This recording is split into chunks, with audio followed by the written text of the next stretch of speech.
જે નાણાં પંચના અધ્યક્ષ હેમલભાઈ વ્યાસ આપણી સાથે હાજર છે, સીધા તેમની સાથે વાત કરીશું. હેમલભાઈ, કયા પ્રકારે જે વર્ષ 2026-27નું બજેટ છે કેન્દ્રીય તે જોઈ રહ્યા છો?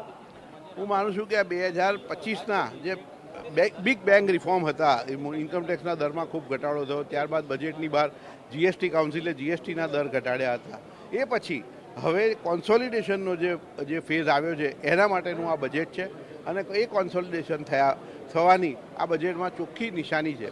મોટામાં મોટી ત્રણ વસ્તુઓ મારા ધ્યાનમાં આવે છે કે એક ફિસ્કલ ડેફિસિટને 4.4%થી ઘટાડી 4.3% જીડીપીની કરવામાં આવી છે, જે નાણાકીય મેનેજમેન્ટ જે સરકારનું છે તે ખૂબ સારું રહ્યું છે, એની આ નિશાની છે. અને સરકારે કરવેરાના દર ઘટાડ્યા પછી પણ આવક મેન્ટેન થઈ છે, લોકોએ જે રીતે એને સહકાર આપ્યો છે અને ટેક્સ ભર્યો છે એ પણ એક ખૂબ સારી બાબત છે. બીજું, રાજ્યોને જે 16મા નાણાં પંચે ભલામણ કરી કે કરવેરાની આવકના 41% રાજ્યોને આપવા, એ સરકારે ભલામણ સ્વીકારી છે અને એના લીધે ગુજરાતને પણ આ વખતે ગુજરાતના વિકાસની ગતિને જે કેન્દ્ર સરકાર તરફથી આજે 16મા નાણાં પંચના નાણાં આવશે એનાથી વેગ મળશે.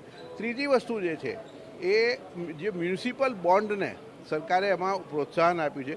આમ ગુજરાતમાં આટલી બધી મ્યુનિસિપલ કોર્પોરેશનો નવા હમણાં થયા છે અને મ્યુનિસિપાલિટીઓ છે, આ એમના પોતાના બોન્ડ બહાર પાડી શકશે અને વિકાસના કામો માટે પબ્લિક પાસેથી પૈસા લઈ શકશે. તો હું માનું છું કે અમેરિકા જેવા દેશોનો વિકાસનું એક મોટામાં મોટો ફાળો મ્યુનિસિપલ બોન્ડે આપ્યો હતો અને ગુજરાતમાં અને દેશમાં પણ આ રીતે મ્યુનિસિપલ બોન્ડને છૂટછાટ મળવાથી ગુજરાત સહિત દેશના સમગ્ર સ્થાનિક સ્વરાજની સંસ્થાઓ જે છે, અર્બન લોકલ બોડી, એનો વિકાસ થશે.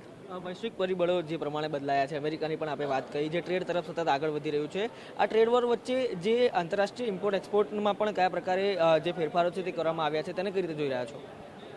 હું માનું છું કે અત્યારે એક અનસર્ટન એન્વાયરમેન્ટ છે આંતરરાષ્ટ્રીય કક્ષાએ અને કાલે શું થશે કોઈને ખબર નથી. તે દરમિયાન તેને માટે તૈયાર રહેવા માટે આ બજેટમાં ખૂબ સારી જોગવાઈઓ કરવામાં આવી છે અને ખાસ કરીને જે આંતરરાષ્ટ્રીય વેપાર કરતા જે ઉદ્યોગો છે એ બધાને સારામાં સારી રીતે એમને સુવિધા થાય, નાની મોટી જે અડચણો પડતી હતી એ દૂર થાય, એના માટેની ઝીણવટપૂર્વકનો પ્રયાસ આ બજેટમાં કરવામાં આવે છે. આંતરરાષ્ટ્રીય ટ્રેડથી લઈને ફિસ્કલ ડેફિસિટ સહિતના મુદ્દાઓને લઈને મ્યુનિસિપાલિટી બોન્ડને લઈને જે જાહેરાતો કેન્દ્ર સરકાર તરફથી કરવામાં આવી છે તેને લઈને નાણાં પંચના અધ્યક્ષે વાત કરી. કેમેરા પર્સન દીપક સેન સાથે રણક વર્મા, TV9 ગાંધીનગર.